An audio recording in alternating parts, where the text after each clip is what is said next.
I'm so excited. I'm going on a date. I'm going on a date with my boyfriend. I don't know, we usually just hang out inside and we don't really, I mean, we go on dates, but it's just been a while. So, I mean, it's both our fault because I feel like sometimes we just like to be inside and watch our shows and do our little thing, you know? But I'm really excited, so I'm gonna get ready now. I already prepped my face with just like facial oil. So let's get into it because dating in New York is really interesting. It's so funny. You just get such a wide variety of people and you can have whoever. You could go for five-eye guys. You could go for the musician, artist, actor, whatever. Everyone's here. If you want French, Italian, Puerto Rican, whoever.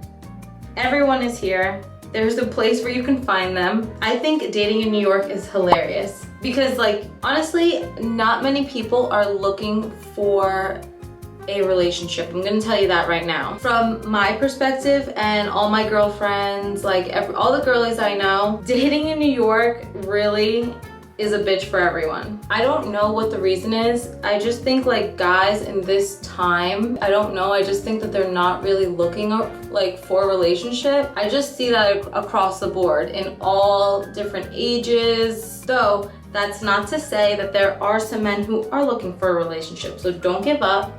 You just have to find the right ones. I've dated guys way older than me. I've dated guys younger than me. I've dated guys the same age as me. And honestly, age kind of doesn't matter. Like I've dated 35-year-old, for example, and he was super immature, had a great job, was very wealthy, but like basically if I were to date that person, they would be a child. Like that would be my baby. I'm not doing that, and neither should you. Everyone just has a different maturity level and you just have to see for yourself. Like you can't judge it on their age because trust me girl, I've been there and it's just, it's not what you think.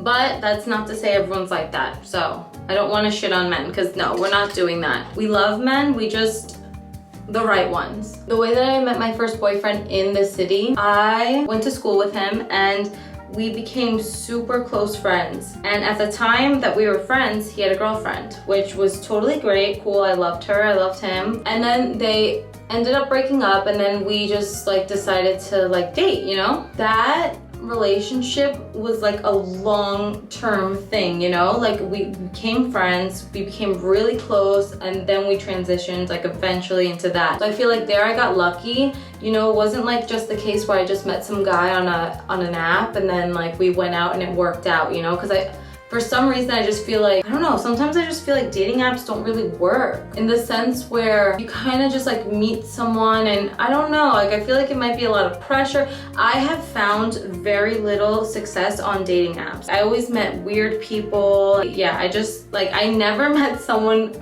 great on a dating app. That's my personal experience. That might not happen to you, but that's just like what happened to me. The way I met my boyfriend now, one of my best friends posted a picture of me on her like story, and then her cousin liked the story and kept asking my friend like, who is that girl? And my friend was like, no, you're not like dating my friend, blah blah blah. And then he was like, I want to meet her, blah blah blah. And then she said no, and then she told me, oh, my cousin thinks you're cute. And I just was so turned off by that. I was like, ew, I don't want to like talk to your cousin. Ew, why would I want that? I don't want to know anything about your cousin. One night, me and my friend go out, and I swear I didn't even want to go out. It was St. Patrick's Day. I was so exhausted. I wanted to just go home, but my friend was like, please, let's go out. And I'm like, fine. I think I even flipped a coin. I was like, if this flips on heads, I'll go out. We went to a bar really close to my house, and I was really like gonna go home. Right after that, I drank like a non-alcoholic beverage. I was like, okay, I'll go out with you just like around the corner here, but after this, I'm gonna go home.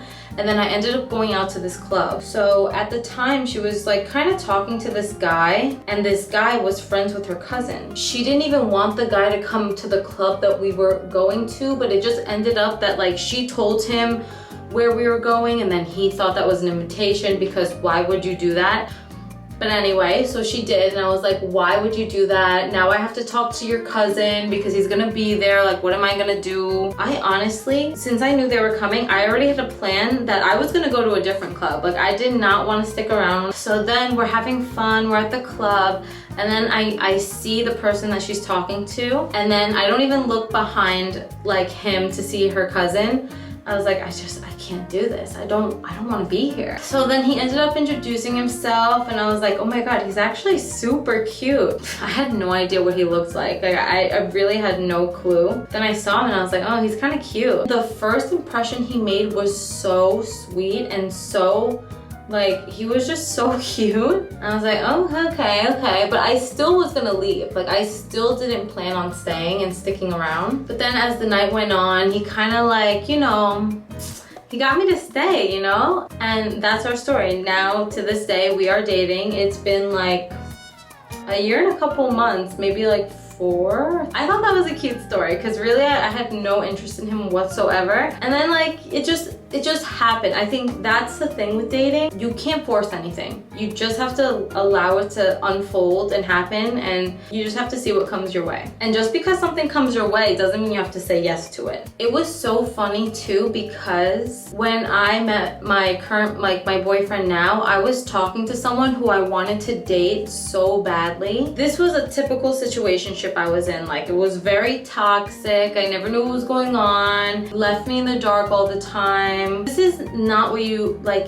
you don't deserve this. So don't settle for that. But yeah, it's just so funny because in the same period where like that person was trying to come back into my life, my boyfriend like came in and I feel like he just like swooped me out of the way. I don't know, I just think that's so amazing because honestly, I haven't had someone come into my life so fast and then just like become my boyfriend. I've never had that. I've always like, you know, been at a place, got to know the person, and then it finally like became a relationship. I don't know, it was meant to be. All that to say, I just feel like you have to let some things work themselves out. You cannot force anything in this area of life. Don't ever go with someone who doesn't even try to court you. Don't do it, that's so stupid. But yeah, you're gonna run into some stupid guys. Like, we all know this, but I feel like New York girls, we're so, like, I think there is this one time I had this Tinder crush, right? For years, like I never met him, but I was like so attracted to this person. I was like, oh my God, I need to meet him. Ended up having my first boyfriend in New York. Years passed by and I just never went on a date with this guy. After years of knowing him, only through like Tinder and Instagram, I finally met him in person. Oh my God, I think this was like one of the craziest things that happened to me. He looked so attractive in pictures, but then in person, he looked kind of like so different. I was really thrown off guard because I was like, whoa, am I being catfished right now? Anyway, so I didn't really let that affect me too much. I still wanted to get to know him as a person because I'm a nice person. My camera overheated and I don't know what happened and I don't know what I was talking about. So I think I was talking about this, my Tinder like crush. Oh, I'm really good at sensing people, and during the date, I'm not even kidding, like I'm so sensitive to people's energy. I literally feel like he was like going like this to me. He did not allow me to like get close to him. I'm not really talking physically, I'm talking more emotionally. So towards the, like more towards like the end, I told him how I felt. I was like, I kind of feel like you're like not really open. Is that like, did I just make that up or is that true? And then he was like, yeah, no, I guess like it's kind of true. Like it's really hard for me to open up and I feel really closed off to people. I mean, you know, it's okay. It's just like, I need to know. It's a good thing for me to know so I can make a decision on what I'd like to do about that. So yeah, so we had our little date. We went to like the movies and then we went to this kava bar and we hung out there and then yeah, like, and then I went home. Here's where it gets crazy. I think like the night after that, I could see on my Instagram that he's like calling me like 7 times at like 6 a.m. So when I woke up that morning, I was like, what the fuck? And I saw that he messaged me a lot too, and I didn't read the messages yet, but I just like saw that he called me so much First of all, that is crazy to call someone that much when you don't even know them like at all. 7 times at 6 in the morning. Not only did he call me 7 times at like 6 a.m., but then he called me, I think like again at like 9 a.m. or something. I still wasn't awake. That is so weird. Then I proceeded to read the messages that he left me. This man, I feel so crazy even saying this. Like, it is insane that someone would even like ask you to do this. I read the text that he left me, and basically he like was basically saying that he needed me to do this like OnlyFans thing with him. It would be paid and stuff. Like, I was just like, what on earth gives you the idea that I would want to do that? Why would you ask someone that you've been on one date with that is crazy. And he just seems so desperate to do it. I was just so scared that I blocked him on everything, because at the end of the day, I felt like he was trying to like sex traffic me. That was, I think, the craziest dating experience I've had. Dating in New York is fun because I feel like you can just get away with anything. I have acted in the craziest ways, and it's fine because this is New York. Like, you're expecting whatever. I don't know. I just think that you have like the freedom to be whatever you want to be, but at the same time, like, you know, when you're looking for something serious, I think the main thing you have to do when you're looking for something serious is that you can't accept anyone who's giving you the signs that they're not interested in something serious. Like, you have to stick to your guns. The right person will eventually come to you. Anyways, I'm running so late. Actually, I just realized that I need to go. In conclusion, dating in New York is a lot of fun. You have to be careful just like anywhere else, but it's a lot of fun. And if you're actually looking for a relationship, you know what to do. Just hold your standards high, don't let them fall for anyone, and you'll be good. I hope you like this video, and I will see you next time.